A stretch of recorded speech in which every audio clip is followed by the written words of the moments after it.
Hey,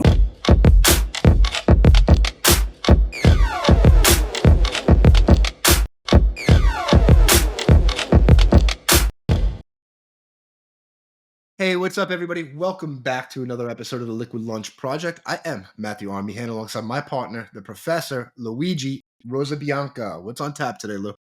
Matt, today we've got a special episode. Today we are going to have a State of the Union of American retail. And to give us that State of the Union, we have the president of Rockstep Capital, Andy Weiner. Andy, welcome to the podcast. Tell the audience why retail in America is not dead and far from it. Well, first of all, thank you guys, both of you guys, for inviting me on the podcast. Retail is not dead. Amazon did not kill all of retail. So what Amazon combined with COVID. So what Amazon did was kill some of retail. And those that survived Amazon figured out that they had to have a great e-commerce strategy. They had to have a great e-commerce distribution network. They had to have a very high-end app and a fleet of bricks and mortar stores, and they have been able to defend their turf. Amazon killed the weak players. Those that survived are strong balance sheet companies, TJ Maxx, Ross, Five Below, Hobby Lobby, Aldi grocery stores, and they are expanding rapidly into an inventory of shopping centers that's not growing. That is a good dynamic for retail. In addition, the other areas of real estate that people traditionally invest in, multifamily apartments, industrial buildings, they are experiencing a term what I call negative leverage. Negative leverage is when your interest rate that you have to borrow debt on is higher than the yield you're getting on that property. That's not pretty. Not pretty. So if a yield on a apartment complex is a 5% yield, 5% cap rate, net operating income divided by price is 5%, but you're borrowing at 6 or 6.5%, that's called negative leverage. And investors in real estate have to avoid negative leverage. And that's happened because interest rates have risen in the last 3 years. They used to be at 3.5%, and you were able to get interest rates below your yield. Now it's the opposite. But in the shopping center sector, you can get interest rates of about 7 to 7.5%, but your yield on an open air center is about 9%. So your yield, your cap rate is 9%, you're borrowing at 7.5%. That's positive leverage. Debt helps the return on an investor up to a point until you can have too much debt and then it becomes too risky. In the enclosed mall space, there you're buying at a yield of 15% and you're borrowing at 7.5%.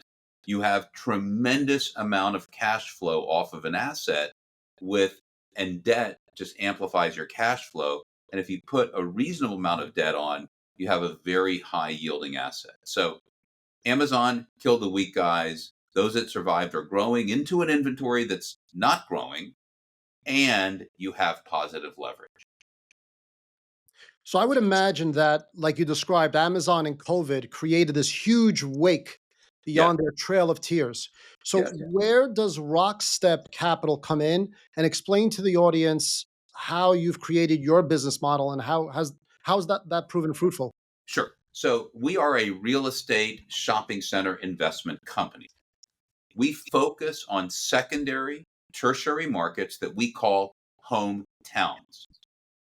When we buy, particularly enclosed malls in hometowns, we get local investors as a requirement to invest in that acquisition. And that reduces risk. We want local investors. We want a local lender. We want community buy-in. And we do that as part of our due diligence to reduce risk. How does a local investor reduce risk? It helps with entitlements. If you need rezoning, it helps with property taxes. It helps with incentives. Oftentimes, cities and counties will give incentives to rehabilitate a piece of property. It helps with rumors. It helps with relationships with the It, police department or it city probably hall. helps with the client base, right? They all have friends and family. Yeah, absolutely. And wait. But it helps also because our local investors are on the board, the community college, the hospital district, the economic development district. And oftentimes a mall is an opportunity to reduce retail and bring in multifamily or we're doing a hockey arena in one of our properties. We're doing multifamily. We're doing hotels. We're doing fitness. We're doing medical office. And so you can bring in other types of uses because particularly enclosed malls are great locations and oftentimes they have underutilized parking fields. So our model is local investors, local lenders, low leverage, underwrite conservatively, target a 17 to 18% return per year, double somebody's money over a 5-year period of time with low leverage without taking a lot of risk. And that's what we do.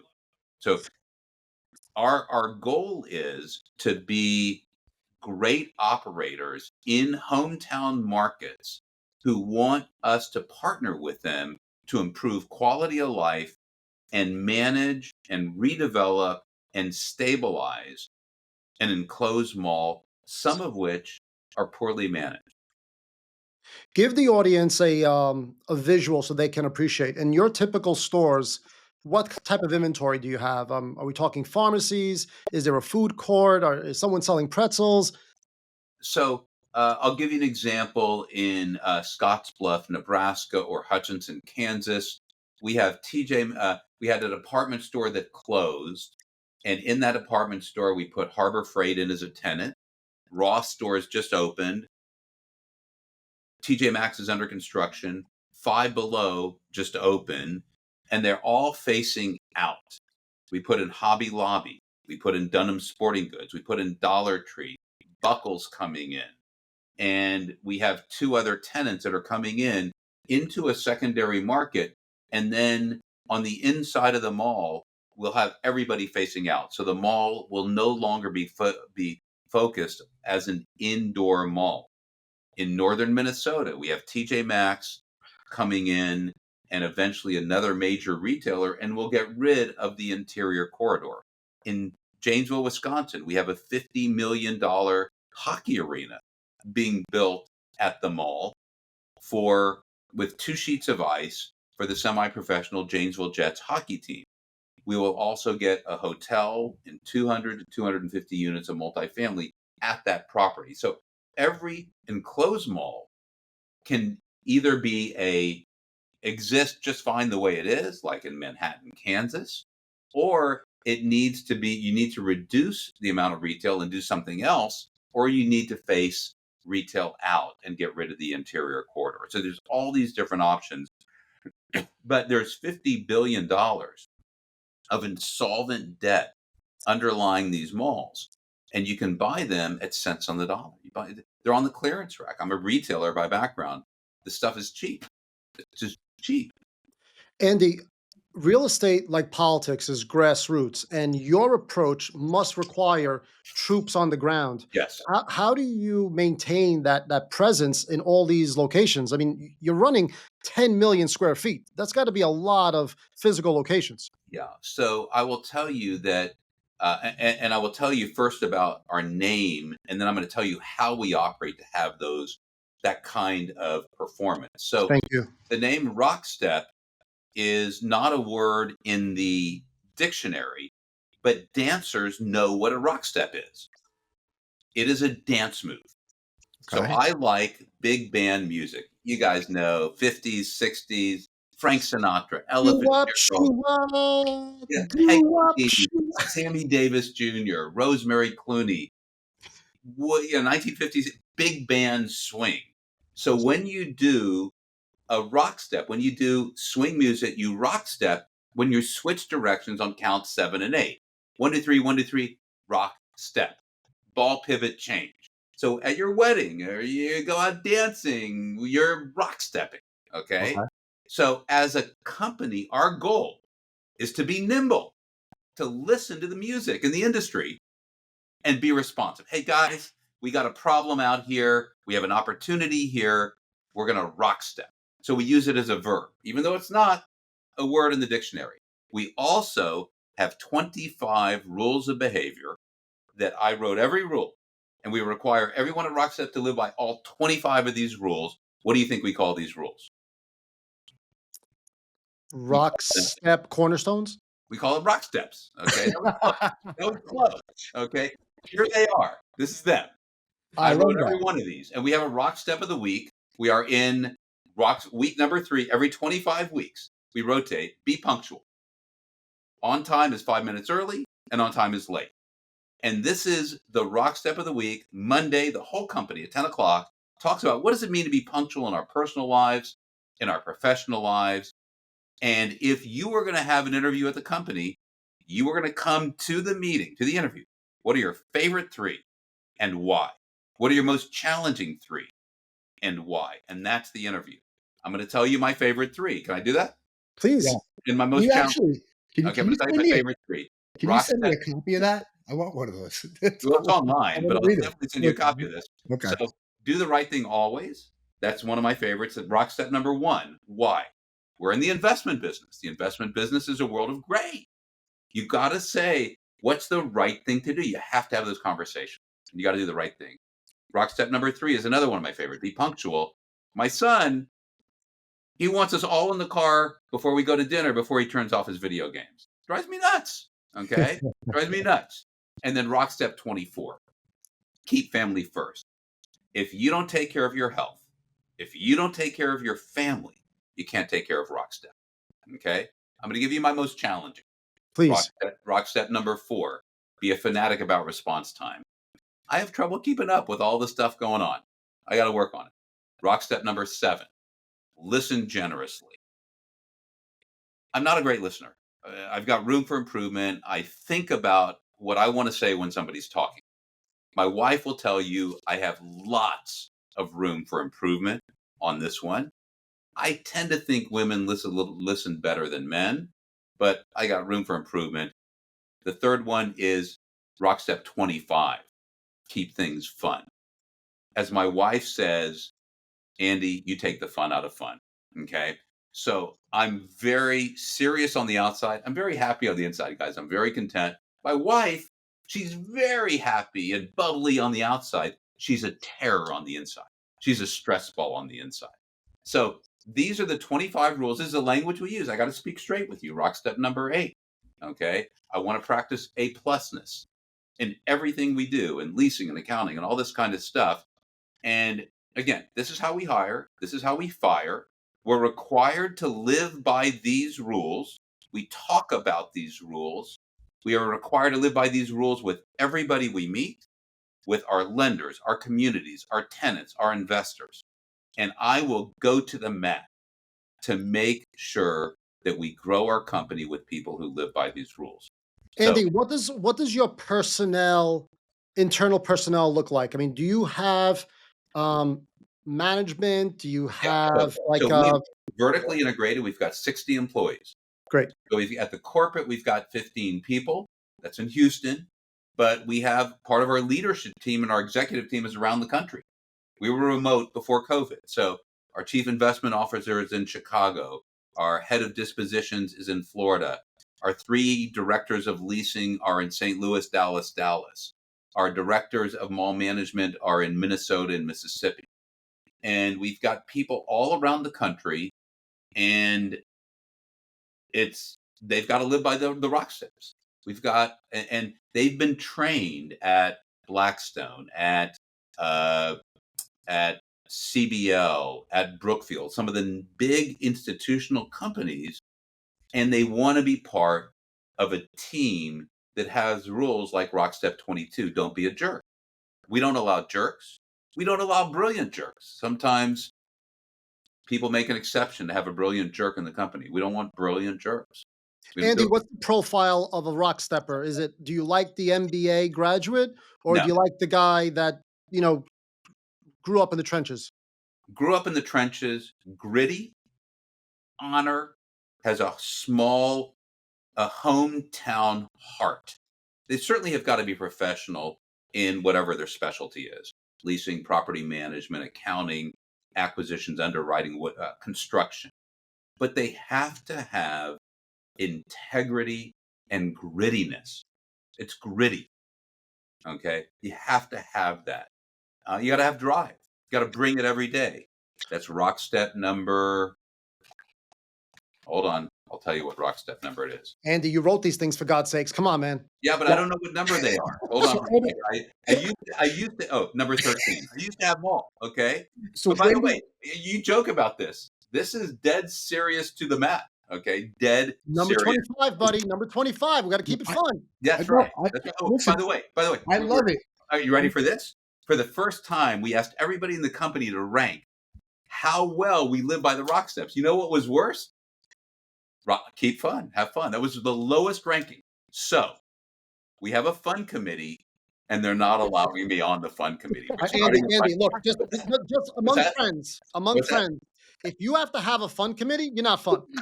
Oh, I'm not fun. Wait, I'm not fun. Wait, it's obvious. I'm not fun. Okay, Andy, I'm very serious. What's Andy, that? who's your favorite tenant? Favorite tenant? God, I love TJ Maxx and Raw. I love the off pricers. Oh, I like Dillard's.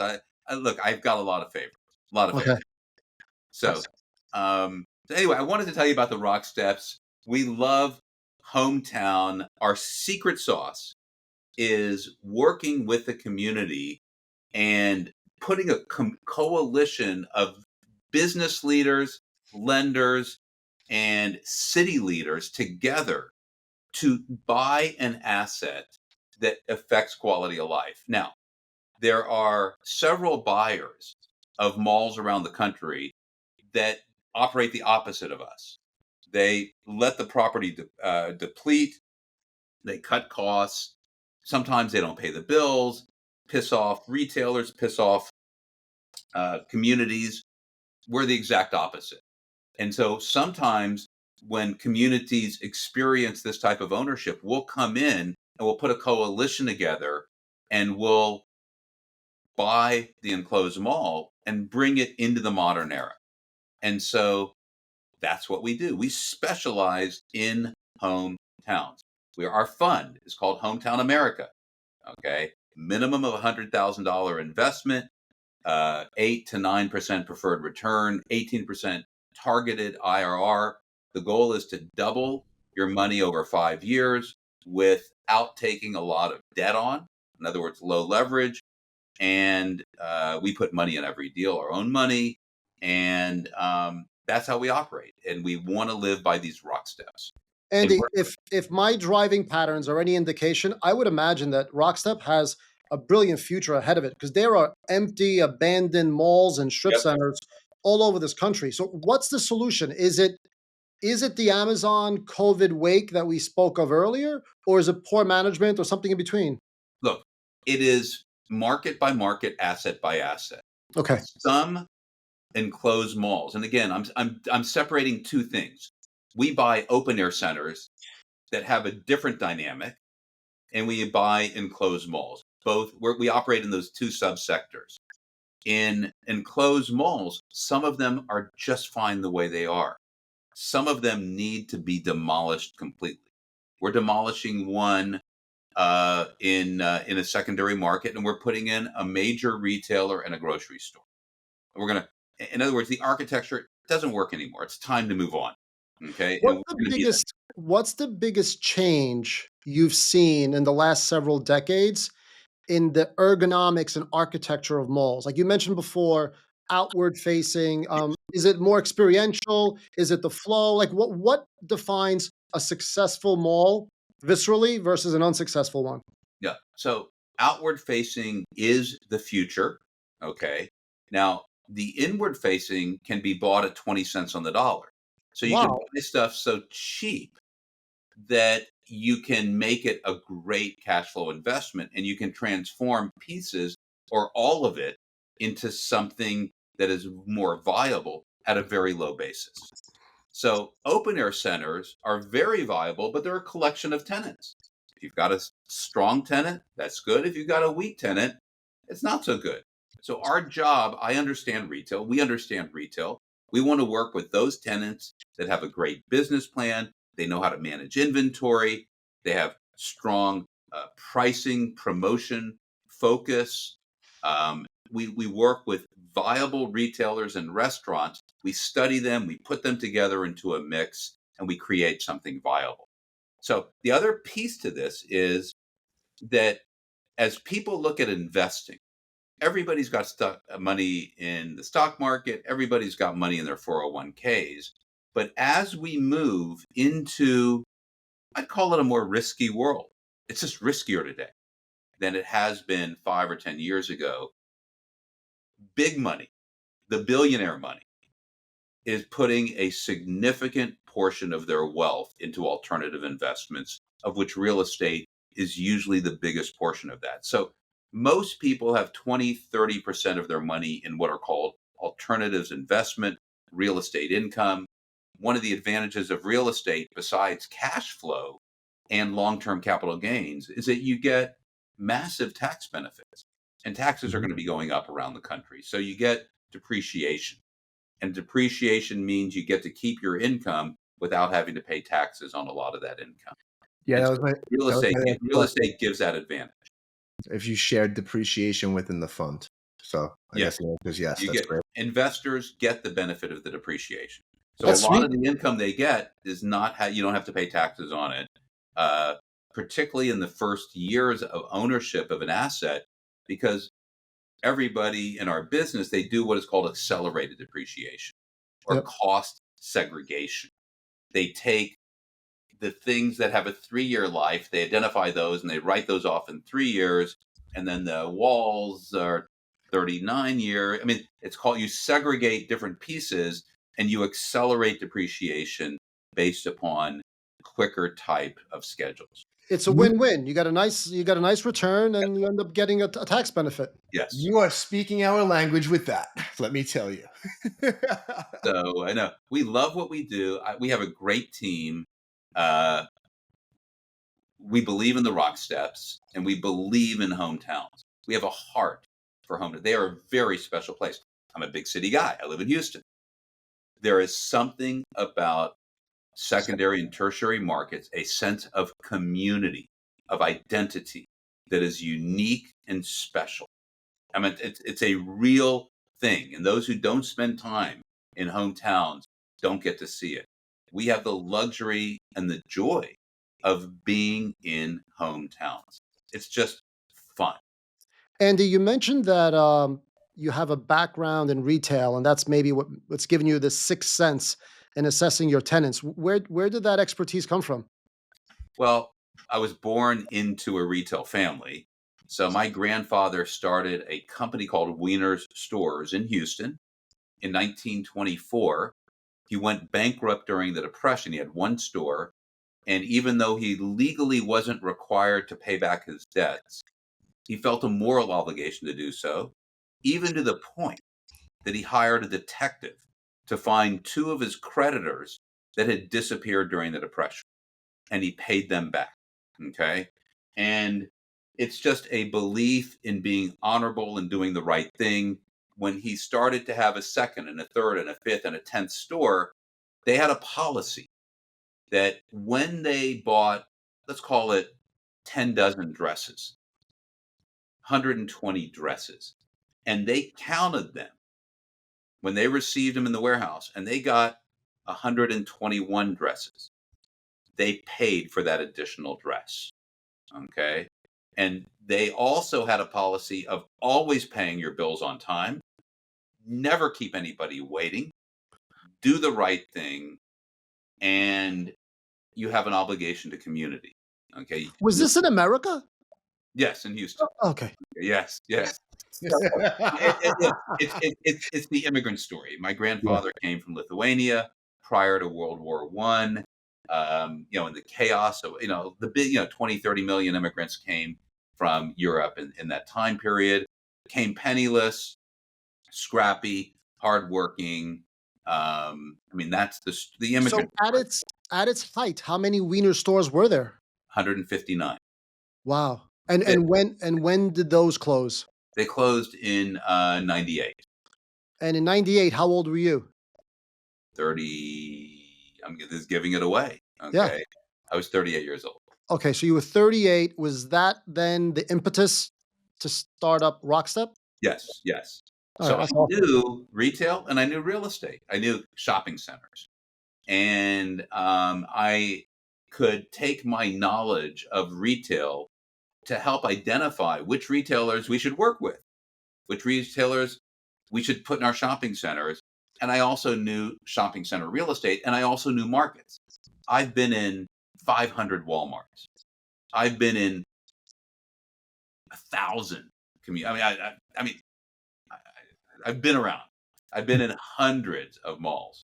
I walk properties. When we buy a property, I will walk. Let's say I will buy a mall. I'll walk the perimeter of every single store, and you look at the perimeter. You look at the walls. How are they merchandising the walls? Are they thinking correctly about merchandise mix? Do they have the right mix of sizes, of colors? Are they displaying it appropriately? And is there are do they know how to think about space? I can walk into a store and I can tell you the probability of them staying in business or going out of business. Okay. And so what tenants are at risk tenant? We call them flight risk. Okay. And so when you walk through a property, they're flight risk. That's even before you look at their lease and other issues. So the big change that's happened in retail, there's a couple big changes, but you have two of them. One is the there is a model that wins, and that's off price.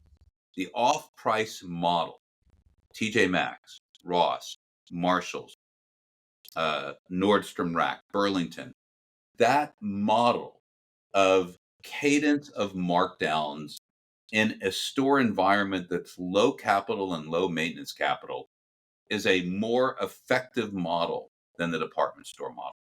And that's why Penny's and Sears and Macy's and the Bon-Ton, all these companies have reduced their store count because the off price is a more effective model. The other model that's very interesting is EDLP versus high low. It's a pricing structure. So EDLP is everyday low prices. And a high low is market at a higher markup, but then have a promotional cadence to drive traffic. So Kohl's and Penny's, they're high low. Kroger is high low. Walmart is everyday low pricing. Okay. So the advantage of everyday low pricing is that it's easier to manage your inventory flow. You just got to make sure you keep your store stocked. High low, you've got to go and put a sign on for the merchandise that on Saturday is going to be at 30% off. And you've got to make sure that the buyers will deliver, 4 weeks before you run it on promotion, that you have enough inventory. It's a different way of thinking. And so you have that division. Off price is everyday low pricing. Neiman Marcus, everyday high pricing, but it's everyday low pricing. Andy, where do those luxury outlets fall within this retail regime? Okay, luxury is obviously for upper middle income folks, was doing great through COVID. It's hit a little bit of a wall. Okay. Part of that is that worldwide luxury was driven by China buying, and China buying has fallen through the floor. So luxury is doing okay. It was doing fantastic. The reality is that today's consumer is stressed. It's stressed because of inflation. And get ready for this, inflation ain't going away. Because of tariffs, future tariffs, because of a shortage of labor, and maybe even a bigger shortage of labor as we become tougher on immigration and maybe start emigrating people, there is going to be an upward pressure on price. That inflation is effectively a tax on the consumer, and interest rates will not go down. That's my opinion. So what is the future of Rockstep, and how do you continue meeting the market demands? Because it seems like, you could run the table. Well, look, the opportunity in hometowns is there. We're very deliberate and methodical that we require local business leaders to be part of our equity stack. Okay. So we look for great hometowns that have something that drives population, college, university, tourism, major employers, major hospital networks, military. There's going to be a massive increase in military spending. It's coming. Okay. So you have to have major drivers. You've got to be able to buy an asset at the right price. Everything's got to work together. The right community, the right asset, the network of local investors, local lender. And so we search the country for these opportunities. We also find that communities come to us and say, hey, we've got a challenging property in our market. We think you should look at it.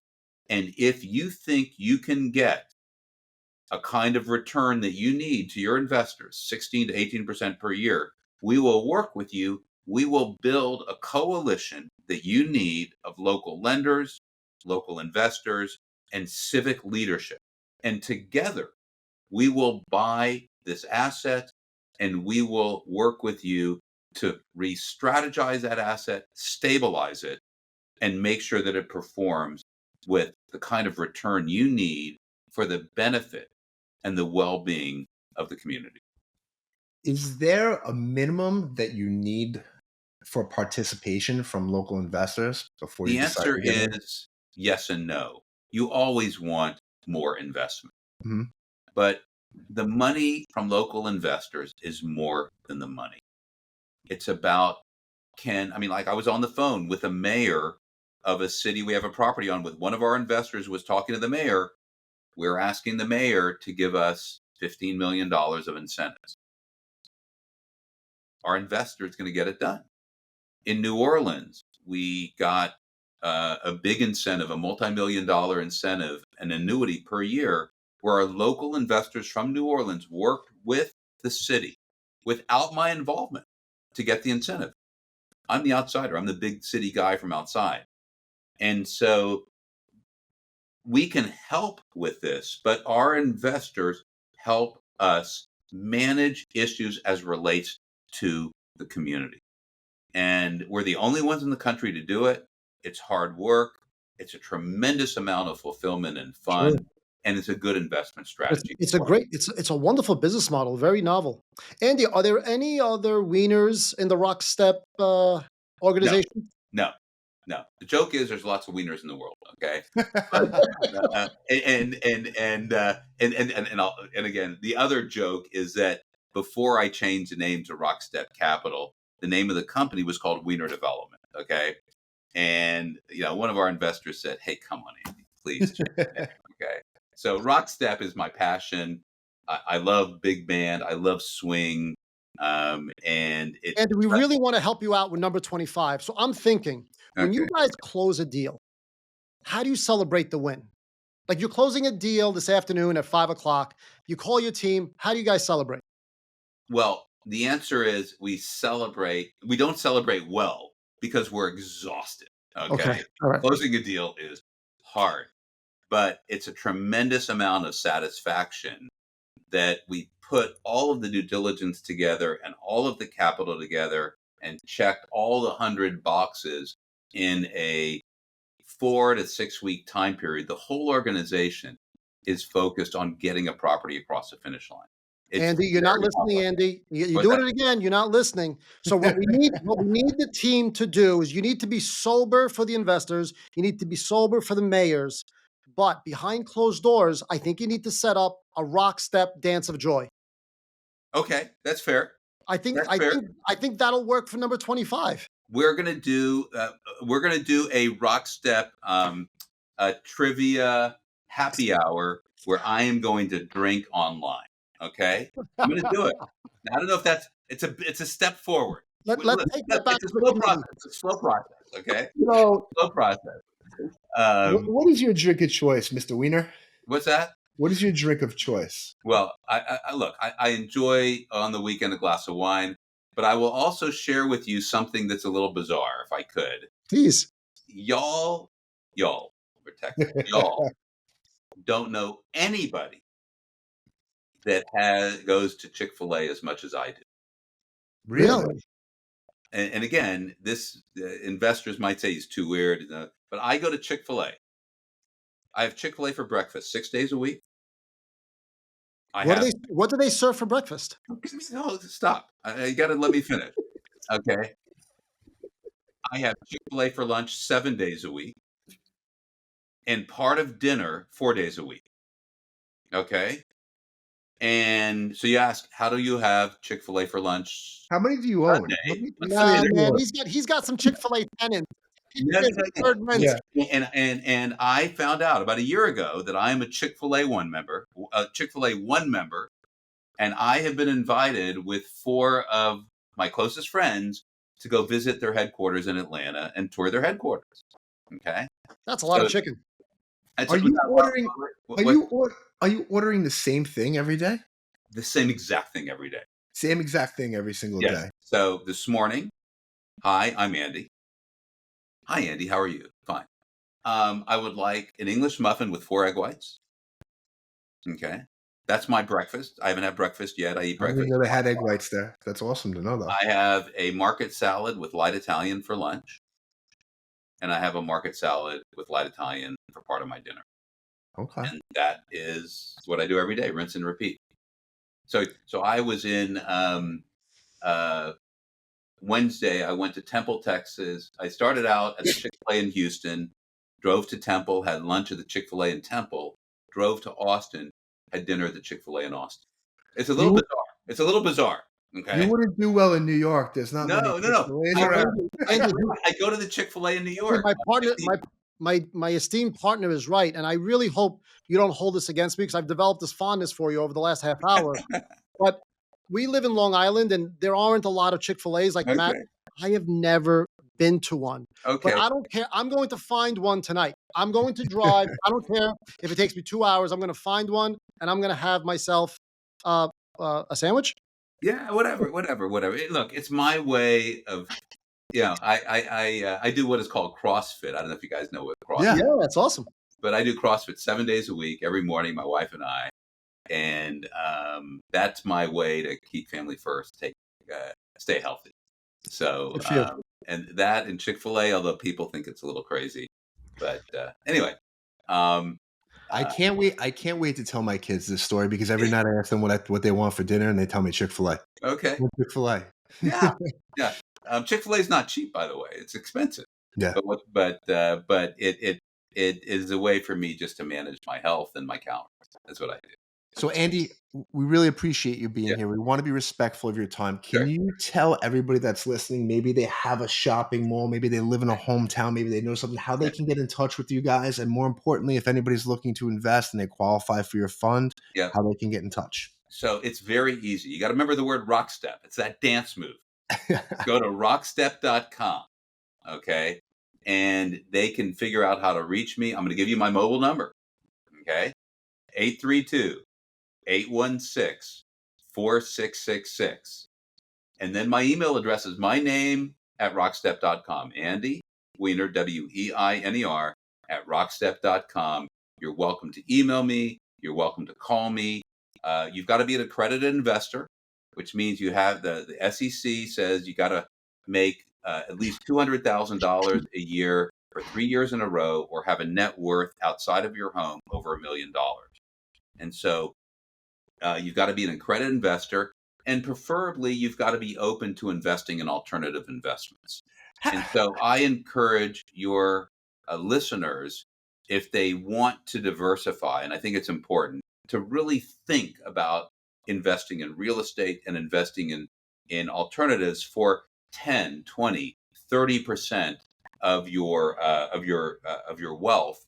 And again, if you look at people who are worth 100 million or $1 billion, and you look at what percentage of their wealth is in real estate and alternatives, you'd be surprised at how high it is. Yeah, most people look. I owned an investment bank on Wall Street I had a brokerage firm. And the truth of the matter is, we didn't want anybody to come out of stocks, bonds, and mutual funds because we didn't get our management fee. So Yep. if you talk to me about real estate, I tell you the market outperforms it, but it doesn't give you the cash flow that real estate can give you, right?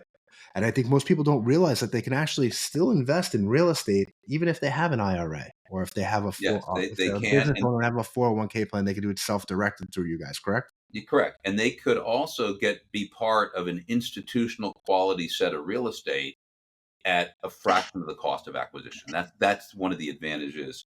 One of the advantages you get. I love it.